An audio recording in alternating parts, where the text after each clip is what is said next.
Aujourd'hui, dans Affaires sensibles, l'énigme Mathilde Carré, alias la chatte. Elle a été institutrice, infirmière, mariée puis veuve, espionne et résistante.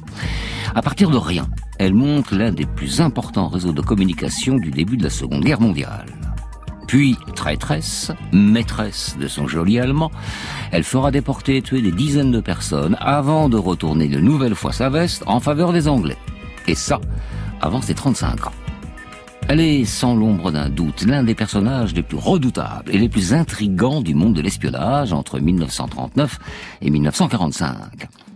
Elle a menti, trahi autant qu'elle a aimé et qu'elle s'est engagée. On l'a appelée Lily, Victoire, Madame de Roche, Micheline Donadieu, mais c'est sous le nom de code de la chatte que l'histoire retiendra l'énigmatique personnage Mathilde Carré. Mais pourquoi une héroïne de la résistance se transforme-t-elle en collabo forcené ? À qui est-on fidèle, finalement ? Sur quoi repose la loyauté ? Et pourquoi trahit-on ? Autant de questions que nous poserons à notre invité Jean-Christophe Notat, auteur du livre Mathilde Carré, alias la chatte, de la résistance à la collaboration, paru en février 2022 aux éditions du Seuil. Affaires sensibles, une émission de France Inter, diffusée en direct, récit documentaire Juliette Proutot, coordination Franck Cognard, réalisation Frédéric Milano. Fabrice Drouel, Affaires sensibles, sur France Inter.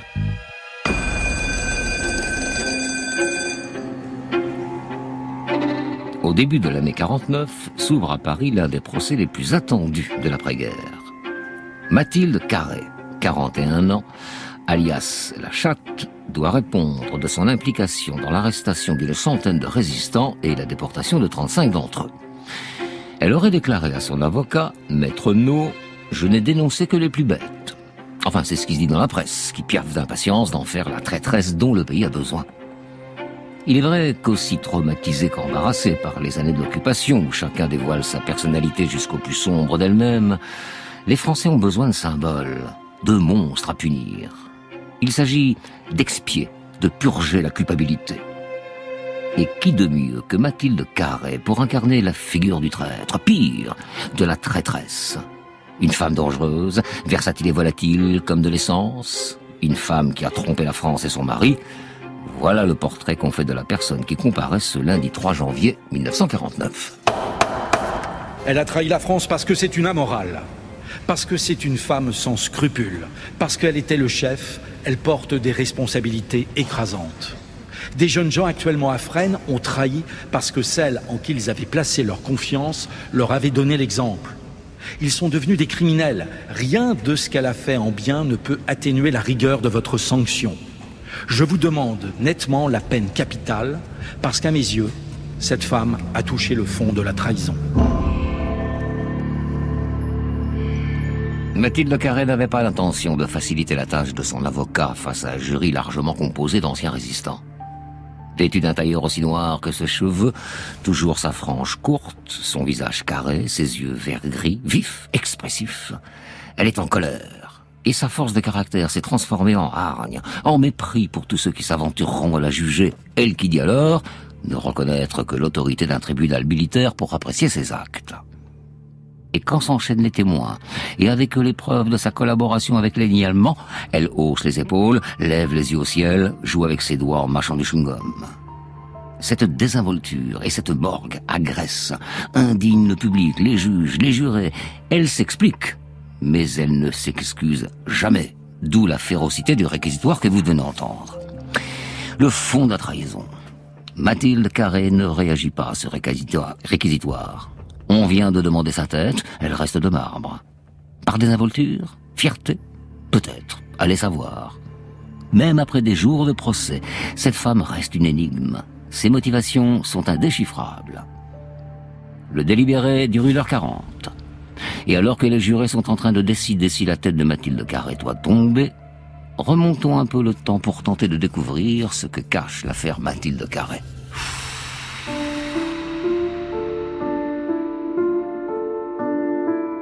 Mathilde Bellard, de son nom de jeune fille, est née en 1908 au Creusot. Son père, originaire du Jura, est ingénieur, une famille de classe moyenne de province.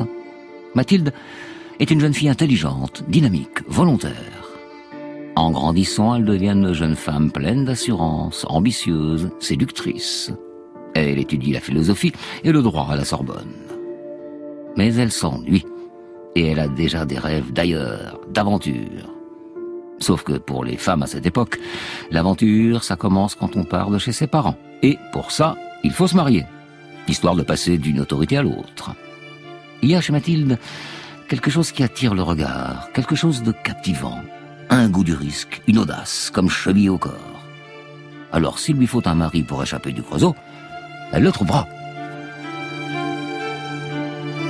Nous sommes en 1933, elle a 25 ans et le hasard met sur sa route Maurice Carré, un jeune professeur. Elle l'aurait choisi en tirant à pile ou face, selon la rumeur. Ben, des rumeurs, s'agissant de Mathilde, il y en a tellement. Au début, elle est heureuse de ce mariage.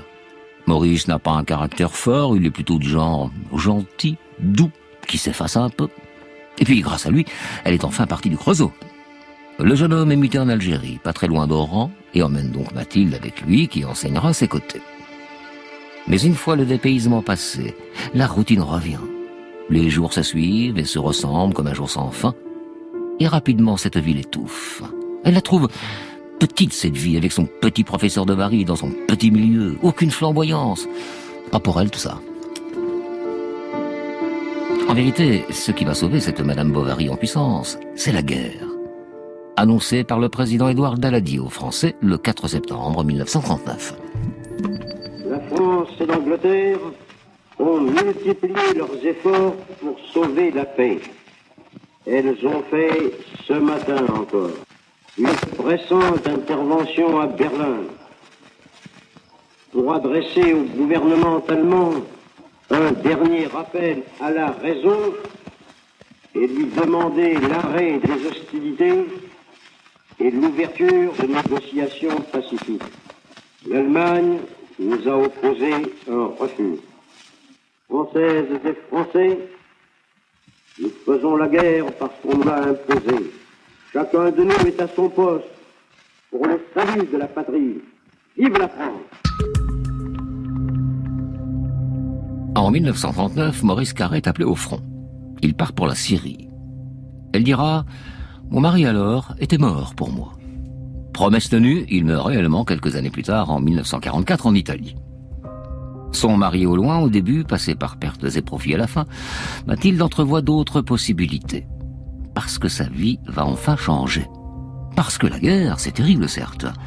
Mais quand elle est une jeune femme en manque d'aventure, ça peut avoir ses avantages. L'ordre social est bouleversé, notamment pour les femmes qui gagnent en indépendance, en autonomie. En septembre 1939, Mathilde quitte donc Oran pour s'installer à Alger.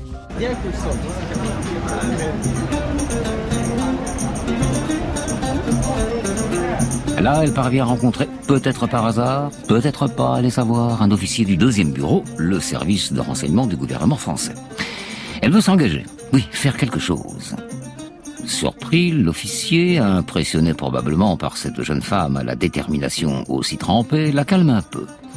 C'est qu'on ne s'improvise pas espionne comme ça, d'un claquement de doigts. Mais quand même, elle est persuasive.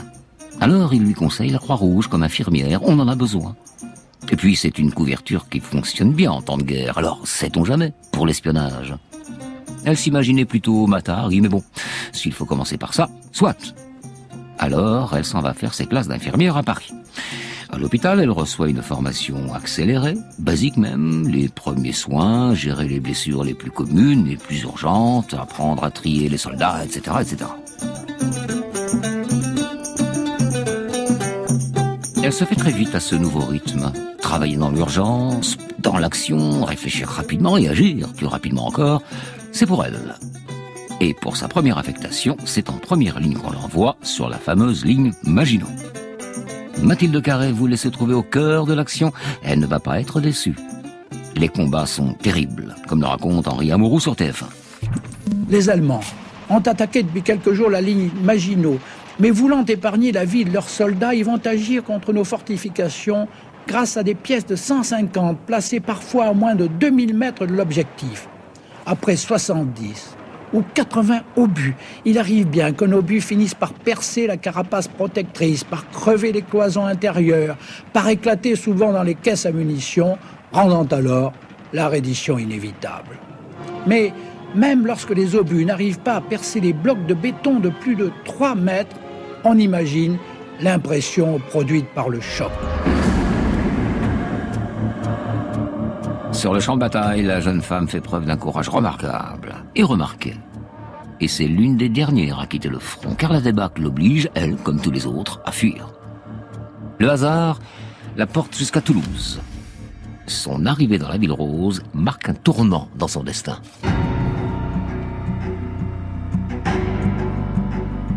Les rencontres Mathilde Carré a le don de les provoquer. On l'a vu avec l'officier du renseignement polonais. Et en septembre 1940, quelque temps à peine après son arrivée à Toulouse, elle se retrouve en tête-à-tête avec Roman Czerniawski, nom de code Armand, membre du contre-espionnage polonais. Avec lui, la jeune femme découvre le monde de la résistance. Elle y entre comme elle est, de la seule façon qu'elle connaisse, entièrement, totalement. Est-ce parce qu'ils entament une liaison ou simplement à cause du pouvoir de persuasion de Mathilde ? Toujours est-il qu'Armand raconte tout à la jeune fille. Oui, son rôle en France, les ambitions de son gouvernement, ses liens avec le renseignement britannique dans la lutte contre les nazis. Mathilde découvre ainsi qu'après l'invasion allemande, une partie du gouvernement et des militaires polonais se sont enfuis en Angleterre pour continuer la lutte. Or, cette lutte repose principalement, et en ce début de conflit, sur la récolte d'informations initiée depuis Londres et en général par des amateurs, comme l'explique l'historien Sébastien Albertelli sur France Culture. À Londres, le général de Gaulle a eu pour ambition de créer un État concurrent de celui de Vichy, donc il a créé lui-même extrêmement progressivement. En 1940, il n'a pas créé des services secrets, il a créé ce qu'on appelle un deuxième bureau d'état-major, c'est beaucoup plus modeste, mais le but est bien le même, c'est d'aller chercher des renseignements. Et cela dès l'armistice, justement. 1er juillet 40. Oui, donc c'est vraiment, c'est tout de suite après. Extrêmement proche. En fait, c'est essentiellement lié à la disponibilité des hommes. Il n'avait personne avant qu'il pouvait nommer à la tête du deuxième bureau. Donc, ce qui est important, c'est de voir que tous ceux qui vont structurer le BCRA sont des amateurs complets. C'est-à-dire que ce ne sont pas des gens qui ont eu un rôle dans les services de renseignement avant la guerre, et pour beaucoup d'ailleurs, ils n'auront pas de rôle majeur dans les services de renseignement après la guerre. Et c'est dans cette dynamique qu'en novembre 1940, Roman reçoit l'ordre de monter à Paris pour construire un réseau en zone occupée destiné à informer les services secrets anglais, le SOE, sur plusieurs points stratégiques concernant les Allemands. Leurs mouvements, leurs dépôts de matériel, les lieux de stationnement de leur personnel. Le Polonais accepte et il emmène Mathilde qui tient là sa chance. D'autant qu'elle s'avère particulièrement douée pour ce genre de travail. À eux deux, avec Armand, ils construisent ainsi petit à petit ce qui deviendra l'un des plus gros réseaux de la résistance française au début du conflit, le réseau interallié ou F2. Elle dira « Le monde entier et la victoire du monde semblent être dans nos mains ». Le fonctionnement du réseau repose sur l'utilisation d'un poste de radioémetteur, très rare et recherché donc à l'époque, installé dans une villa, la villa Léandre, vers la butte Montmartre. Les informations récoltées par les membres du réseau sont donc transmises aux Anglais, après avoir été codées sous la forme de messages secrets. Des réponses sont ensuite diffusées sur la BBC, notamment dans l'émission Les Français parlent aux Français ou Messages personnels. Ici Londres. Vous allez entendre des informations en français. Veuillez écouter tout d'abord quelques messages personnels. La villa est silencieuse. L'étoile filante repassera. Le chien du jardinier pleure. La belle aussitôt la suit. Nous disons la belle aussitôt la suit. La dernière heure a sonné. Gabriel garde l'anonyme. Le manchot la serre dans ses bras. Nous disons le manchot la serre dans ses bras 2 fois. Le fantôme n'est pas bavard. Le gigot est cuit. La bibliothèque est en feu. Nous disons la bibliothèque est en feu 2 fois. Il y a du mieux, camarades. À ce petit jeu-là, Mathilde, alias la chatte ou Victoire, est particulièrement performante. On a presque l'impression que plus c'est dangereux, mieux elle s'en sort. Elle parvient ainsi à récolter des renseignements aussi courageusement qu'à recruter de nouveaux membres. Et grâce à son travail, et à celui d'Armand bien sûr, le réseau interallié prend rapidement de l'ampleur. Trop rapidement peut-être. Fin 1941, le réseau compte près de 250 agents dans toutes les régions. Avec l'arrivée constante de nouveaux résistants, peu ou pas vérifiés, peu ou pas formés, la prise de risque est de plus en plus importante. Et malheureusement, un soir, un rouage de la machine fait tout basculer. Cherbourg, octobre 1941. Le réseau interallié possède ici une agent, Marie-Thérèse, qui récupère des informations capitales concernant les mouvements de navires allemands dans le port. Elle transmet un rapport à Armand et Mathilde, 3 fois par mois, via un docker et un agent de liaison. Mais le docker, récemment intégré au réseau, n'est pas aussi précautionneux qu'il devrait l'être. Un soir, dans un bar, après quelques verres, il se met à parler. Il raconte ce qu'il fait, les services qu'il rend à la résistance. Peut-être qu'il parle juste un peu trop fort, juste un peu trop longtemps. Mais ce qui devait arriver arrive. Un espion allemand présent dans le troquet entend notre docker et l'arrête. Et c'est le début de la fin pour le réseau interallié. Sous l'impulsion d'un jeune et ambitieux militaire allemand prénommé Hugo Bleicher, une chaîne dramatique s'enclenche. Arrestation, menaces, torture, dénonciation. Le docker balance agent de liaison, qui balance Marie-Thérèse, qui finit par parler d'Armand, et il ne faut pas longtemps aux Allemands pour remonter jusqu'à la Villa Léandre et l'émetteur radio.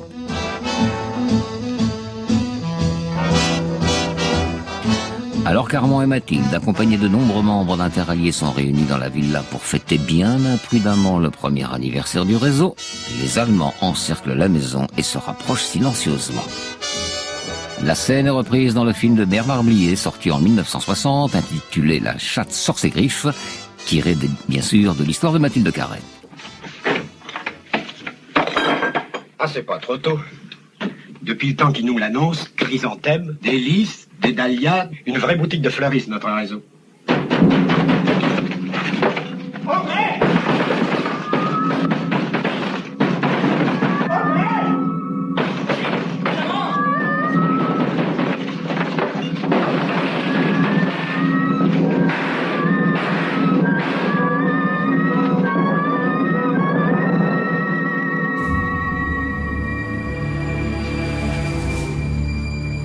En à peine quelques minutes, tout le monde est arrêté. Tout le monde sauf Mathilde. Un hasard?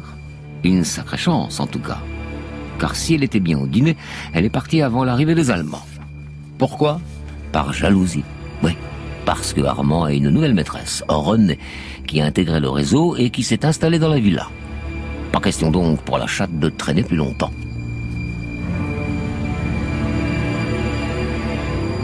Mais c'est un sursis qui ne dure pas, car Hugo Bleicher, le jeune officier de renseignement allemand à l'origine du coup de filet, n'en a pas fini avec le réseau résistant.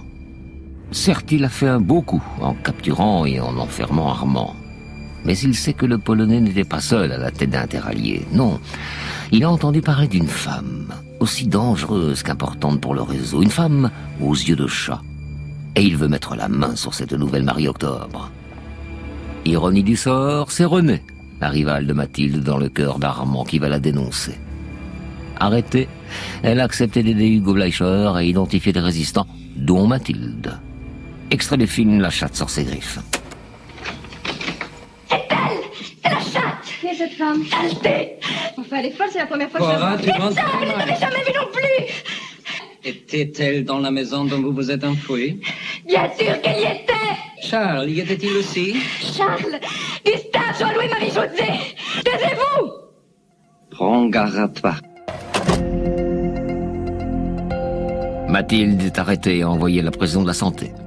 Son geôlier, toujours Hugo Bleicher, le bourreau du réseau. Et elle craque au bout de quelques heures d'interrogatoire. Quelques heures seulement. Mais si personne n'oserait juger de la capacité de chacun à résister à la torture, la promptitude tout de même avec laquelle la résistante chevronnée retourne sa veste et l'application qu'elle met ensuite dans ses dénonciations sont déroutants. Mathilde sort de la Santé dans la foulée et s'installe dans une chambre du très chic hôtel Henri VII. Hugo Bleicher, son nouveau responsable, devient alors son amant. Et à partir de ce moment précis, la chatte devient non seulement une Française qui couche avec un Allemand, mais une agent double au service de l'Abwehr, l'un des services de renseignement allemands.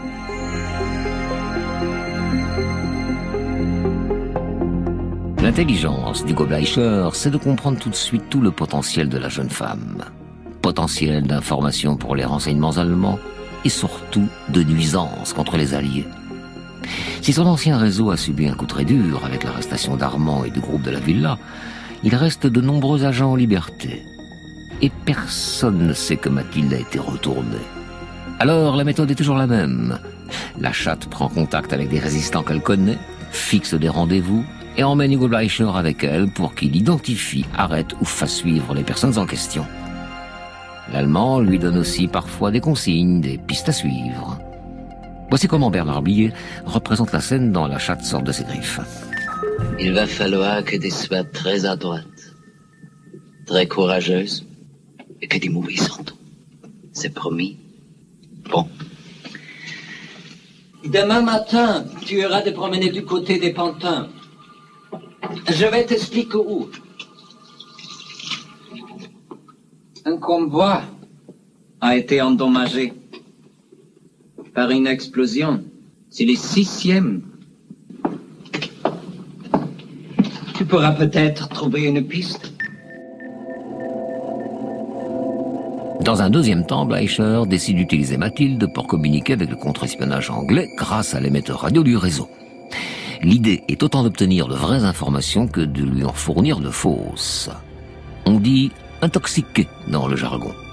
Or, évidemment, la chatte connaît les codes d'identification des messages radio, puisque, avec Armand, elle a participé à leur fabrication.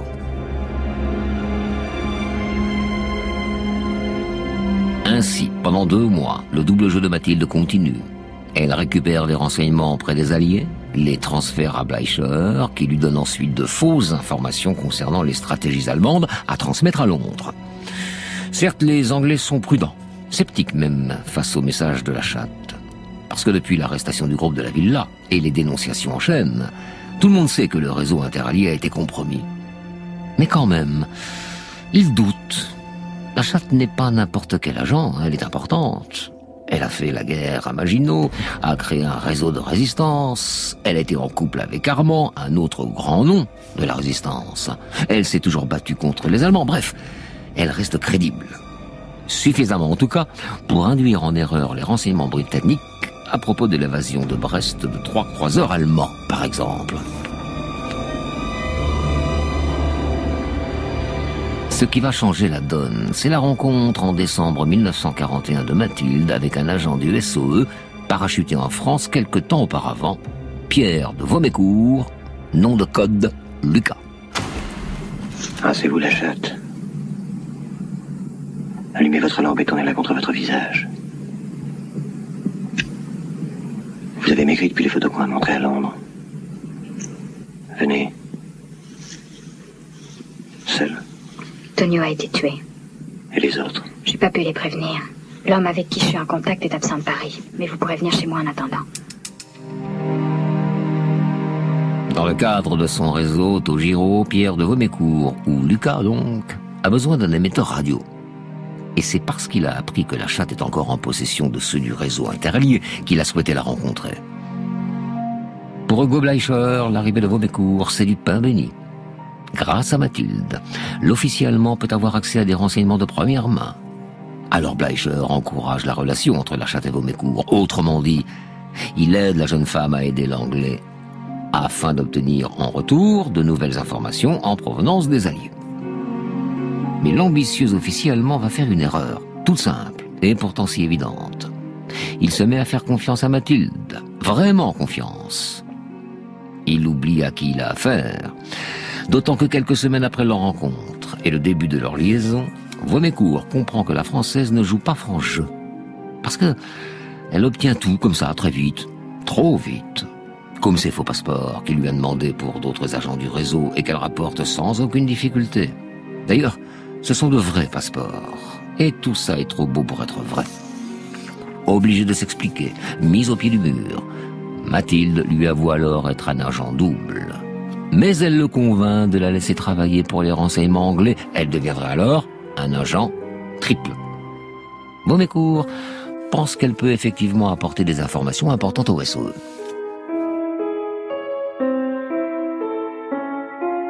Dans la nuit du 27 février 1942, le couple part pour Londres avec la bénédiction de Bleicher, qui pense que la Française va infiltrer les services secrets britanniques pour le compte des Allemands.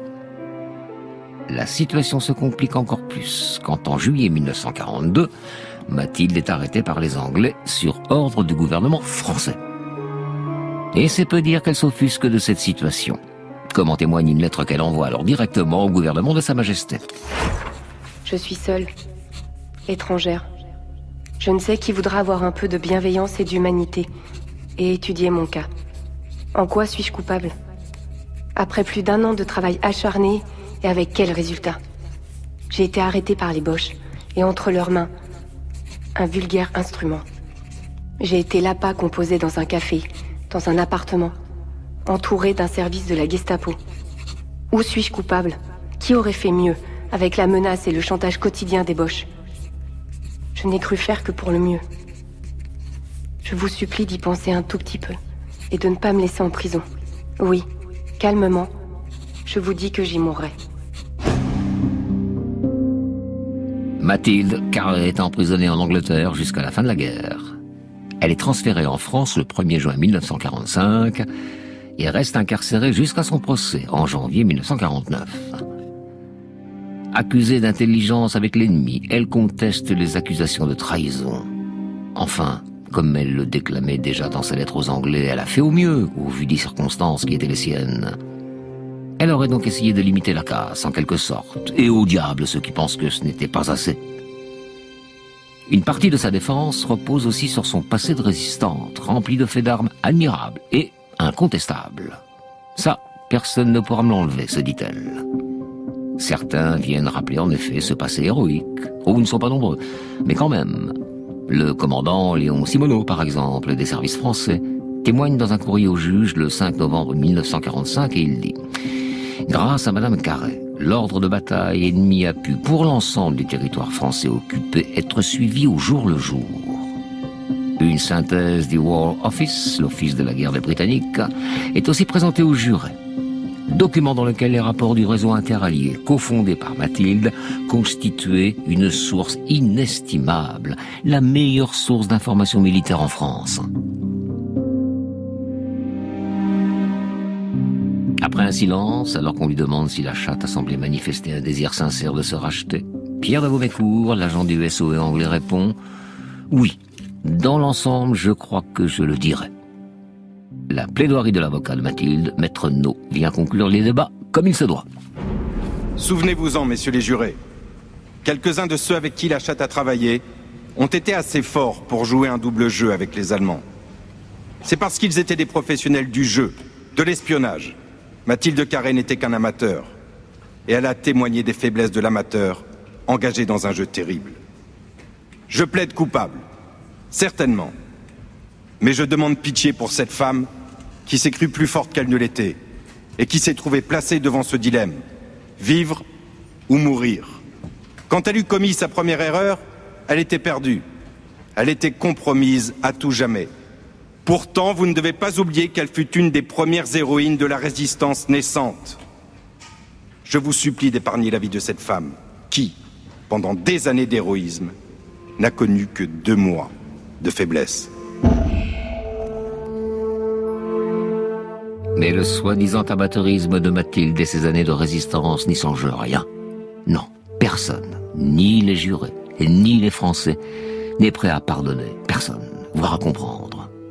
Alors, la chatte est condamnée à la peine de mort. Sa peine est commuée en emprisonnement à perpétuité, puis réduite à 20 ans.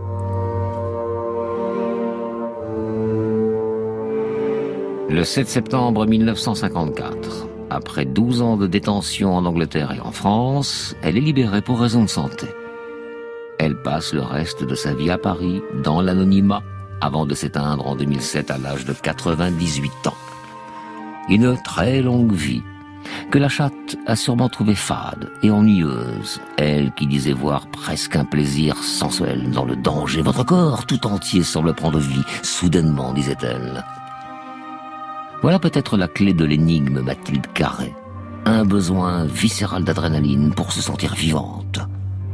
Peu importe au profit de qui, au détriment de qui, et peu importe les conséquences. Il faut juste prendre vie, soudainement. France Inter.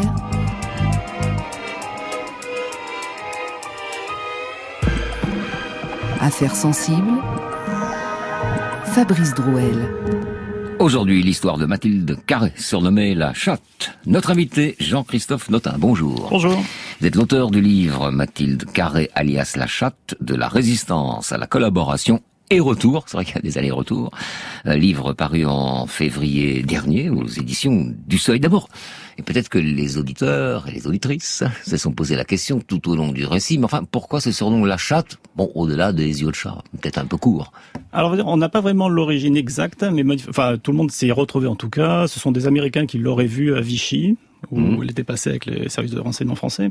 Et elle a une manière de se lever dans les canapés, une manière de se tenir, ses yeux également, comme vous avez dit. Et donc le surnom est resté, il a été repris par tous les services, allemands, anglais, tout le monde l'appelait la chatte. Alors, pourquoi ce livre, déjà, qu'est-ce qui, dans cette histoire, vous interpelle? Parce qu'après tout, des histoires de résistantes et de résistants, il y en a beaucoup. Pourquoi celle-là? Alors, on atteint quand même avec elle le summum, à la fois de la résistance, de la trahison et de l'aller-retour. C'est ça qui est fantastique. Ça a été un très grand agent de la résistance, un très grand agent double, un très grand agent triple, voire donc quadruple avec Vichy. Donc c'est quand même un destin unique. Et il se trouve que les archives se sont ouvertes assez récemment, que ce soit en Angleterre, en France, ce qui permet vraiment d'avoir un point de vue maintenant tout à fait complet et d'enlever à peu près tous les mystères sur Mathilde Carré. Les archives anglaises, vous avez pu les consulter donc sans problème. Le MI5, MI6, tous le SOE bien entendu, et les services donc français, que ce soit les services secrets français, la justice, très gros dossier de justice bien entendu, du procès, avec de très très belles pièces. Alors c'est assez complexe d'arriver à dire pourquoi elle a trahi et trahi encore. Qu'est-ce qui, d'après vous, a motivé ces actions? Alors c'est le cœur de l'histoire, le cœur du problème. Alors c'est-à-dire l'énigme principale de Mathilde Carré, mais vous l'avez fort bien résumé en conclusion. C'est un ego énorme. Elle a besoin d'exister et elle existe dans le regard des autres. Donc ça a commencé très jeune. Ses parents la laissent en fait en pension. Elle a très très mal vécu d'être très loin de ses parents. Et manifestement, elle a toujours cherché à se grandir dans leurs yeux. Donc elle a voulu être une très grande pianiste. Ça a raté. Elle a voulu être une très grande écrivaine. Ça a raté. Arrive la guerre, comme vous le dites. Elle se dit, ça y est, c'est mon destin arrive, je vais être une grande espionne. Elle arrive grâce aux Polonais à devenir cette grande espionne. C'est vrai, elle est une très grande agente de résistance. Mais arrive donc cette arrestation pour laquelle elle n'est relativement pour rien, la chute du réseau. Elle se dit là, qu'est-ce que je vais devenir? Et Bleicher lui sert sur un plateau, mais écoutez madame, vous allez devenir une très grande agent double. Et là vraiment, une bascule, c'est la manipulation dans les services, chercher le point faible dans la personnalité de la... Bleicher a cette intelligence noire de détecter cette faille de l'ego, de l'orgueil. Et il se dit avec elle, je vais atteindre mon maximum. Et donc, il l'a pas torturée. C'est une torture un peu, sans doute, psychologique. Il lui a sans doute dit, bon, vous allez pas travailler, vous allez y passer. Mais on l'a par le récit elle-même de Mathilde Carré. Elle dit, j'ai été très bien reçue, ils m'ont donné à manger en prison, j'ai été très bien traité. Et donc, Hugo Bleicher va jouer sur cette corde. Et donc elle va devenir un agent double. Et de la même façon, quand Vaumécourt arrive, en fait, elle arrive au bout du rouleau, si j'ose dire, de l'agent double. Vaumécourt lui sert sur un plateau. Et écoutez, vous allez redevenir une grande agent au service des Alliés. Et hop, ça rebascule de la même façon. Ça veut dire que c'est une aventurière qui n'a pas de préoccupation idéologique. On dirait sans foi ni loi. Oui, c'est ça. Si ce n'est qu'après, en prison, va lui tomber dessus le mysticisme. Elle va là aussi vouloir devenir une très grande convertie. C'est toujours très grand avec Mathilde Carré. Donc elle va écrire une biographie de Marie. Elle va rentrer dans les ordres. Elle va être chassée des ordres parce que justement cette question d'orgueil et donc terminer sa vie toute seule. C'est le destin de cette faille d'orgueil maximale. Heureusement qu'elle n'a pas travaillé dans les médias. C'est peut-être une opportunité. Alors, finalement, ils sont amants avec Bleicher. Parce que voilà, c'est une femme libre ou elle se dit ça va me rendre service. Alors elle, c'est ce qu'elle a dit. Elle a toujours dit, elle a même, à vrai dire, dès le premier soir, pour dire les choses crûment, elle couche avec Hugo Bleicher. Elle dit, il m'a violée. Dans mon interprétation, je ne pense pas. Évidemment, elle cherche à se dédouaner, c'est tout à fait compréhensible. Dans la psychologie de Bleicher, une fois de plus, il joue sur son orgueil. Il n'a pas du tout intérêt à la violenter. Il a besoin d'elle d'en tirer le maximum. Et au contraire, en fait, en couchant avec elle, il veut lui prouver que c'est une grande séductrice, une grande femme. Et ça joue à merveille. Mathilde Carré va le croire jusqu'à la fin de sa vie que Hugo Bleicher était complètement tombé amoureux d'elle. Alors qu'en fait, parallèlement, il a une aventure avec une Française. Et il lui fait croire pendant X mois que pour Mathilde Carré, il a lâché sa Française, il ne veut plus la voir, il a organisé tout un tas de scènes dans Paris, de rupture, etc. Il y croit, alors que c'est complètement faux. Il est resté avec cette Française jusqu'en 45. C'est là aussi une manipulation fantastique. Ouais, déformation professionnelle. Fusionne les deux, en fait. Les conditions de son arrestation en Angleterre, enfin non, elle est arrêtée en Angleterre, c'est la France qui ordonne son emprisonnement. Pourquoi? C'est pas clair. Alors là aussi, c'est ce qu'elle a dit, parce qu'on ne lui a pas expliqué, à vrai dire. Elle est persuadée que ce sont les gaullistes qui lui en veulent, parce qu'elle n'est pas du tout gaulliste. Bon, vous savez, dans les services, dans les réseaux, il y a eu tout un tas de tendances, donc il y a rien de très répréhensible à ça. En fait, non, c'est les Anglais qui l'arrêtent, parce que d'abord ils ont compris que c'est une agent double, enfin qui a été agent double. Vaumécourt l'aura au service des Allemands, notamment. Mais il se trouve que Vaumécourt, lui, repart en mission. Ça a été d'ailleurs le grand drame de Mathilde Carré. Elle ne comprend pas pourquoi d'Angleterre, elle n'est pas renvoyée en France. Donc Vaumécourt retourne faire son travail et les Anglais disent tant qu'il y retourne, on peut pas la laisser en circulation. Donc ils l'arrêtent. Nonobstant le fait que Czerniawski lui-même, qui a été arrêté parallèlement par les Allemands, a été relâché. Armand. Et lui aussi, en fait, est agent double. Il est relâché par les Allemands en disant oui, je vais travailler avec vous, sauf que lui évidemment il va à Londres, il dit aux Anglais ça y est, moi aussi je suis agent double. Et Czerniawski est une des pièces essentielles de Fortitude. Donc faire croire au débarquement, donc c'est une pièce essentielle. Donc tant que le débarquement n'a pas eu lieu, Mathilde Carré devait rester en prison. Fortitude avec les chars en plastique. Oui, c'est notamment une histoire extraordinaire, absolument extraordinaire. On se retrouve dans 3 minutes, on va écouter Cat Power, These Days. France Inter.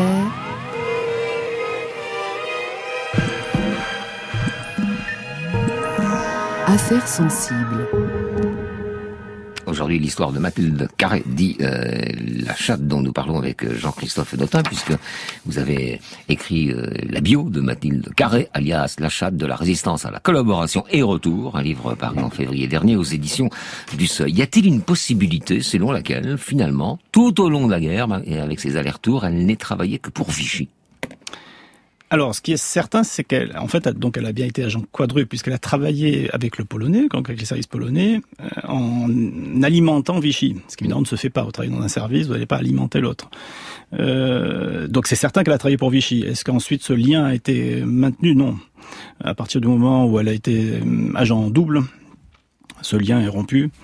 Et là aussi, on voit les officiers de Vichy qui au procès sont très gênés parce que elle a rendu des services incontestables à la résistance, mais incontestablement, elle est passée de l'autre côté. Donc, Puisque vous parlez du procès, justement, j'imagine que dans l'Assemblée, beaucoup doivent être assis sur une punaise. C'est-à-dire pas à l'aise, quoi. Quel que soit le camp. Qu'est-ce qu'il faut retenir de ce procès? Qu'est-ce que vous avez retenu, vous? Qu'est-ce qui vous a interpellé? De manière anecdotique, son attitude, c'est quand même extraordinaire. Voyant parce qu'elle a alimenté un mensonge pendant 7 ans. De 42 à 49, disant j'ai été agent double, mais en fait j'ai préservé la résistance. Évidemment, c'est le drame de ceux qui ont choisi la collaboration. La guerre se termine. Évidemment, c'est pas son camp qui ont gagné. Donc, ceux qu'elle a envoyés dans les camps reviennent et témoignent. Ils disent non, elle nous a trahis, c'est scandaleux. Elle a une attitude également pendant les arrestations qui est assez scandaleuse. Et alors on voit Mathilde Carré avec un détachement complet, se moquer d'eux, mâchouillant son chewing-gum, avec donc une absence absolue d'aucun remords, aucun regret. Ces gens-là, c'est grosso modo ce qu'elle a dit, ils méritaient leur sort. Elle a même dit à certains, mais finalement je vous ai envoyé dans les camps, vous avez passé quelques temps en prison, de quoi vous vous plaignez? C'est quand même extraordinaire. Sur un personnage comme ça en dit long sur l'âme humaine. Après, sur le fonctionnement des services, le procès apprend pas grand-chose, parce qu'en plus, tout ça est couvert par le secret. Il y a encore l'affaire de Fortitude. Les Anglais veulent pas tout dire.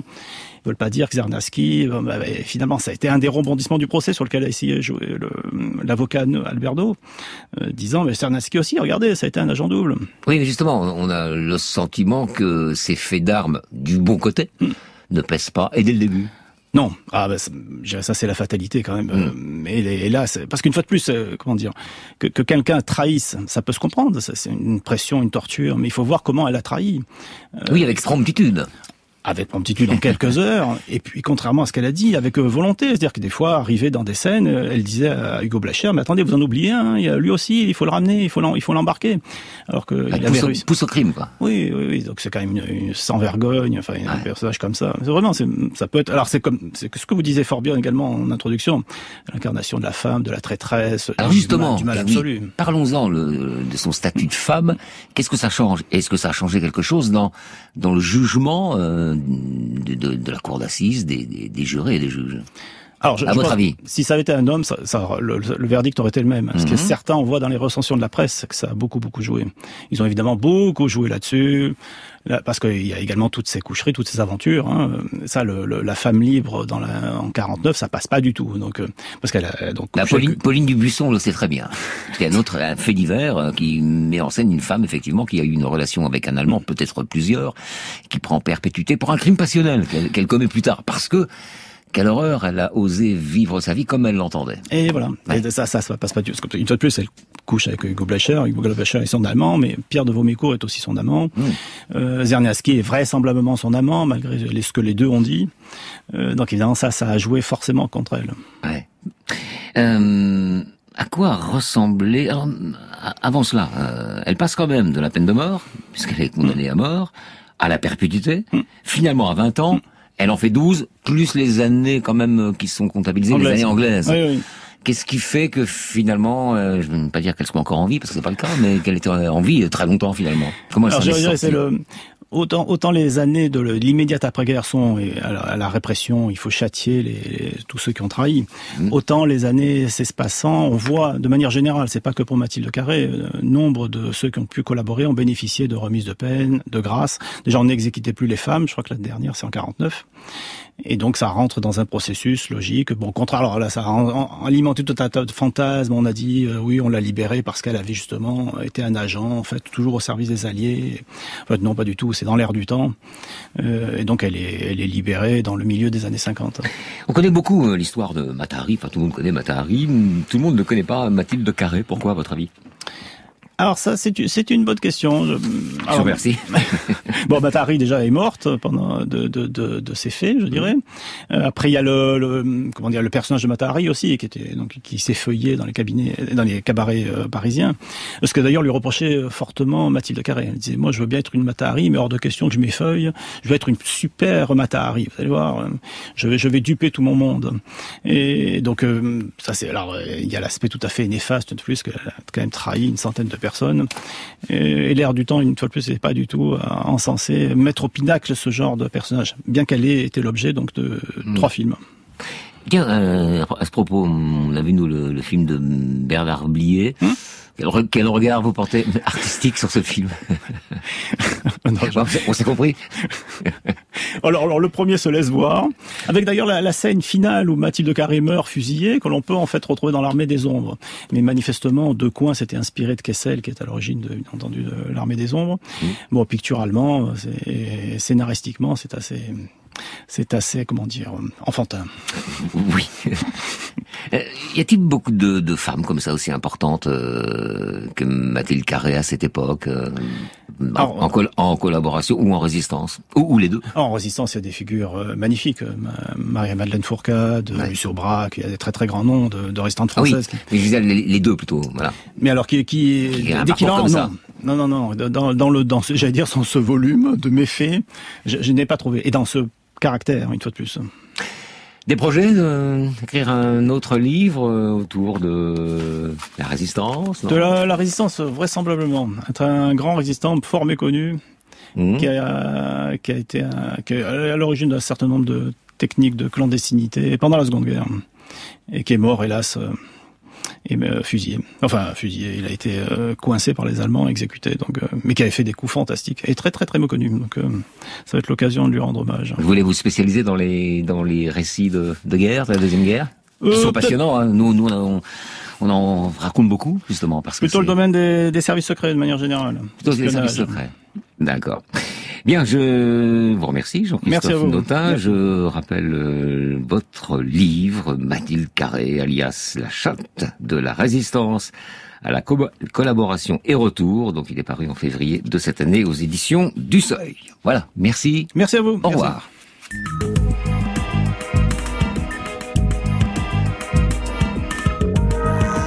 C'était Affaires sensibles aujourd'hui. Mathilde Carré sur Surnommée La Chatte.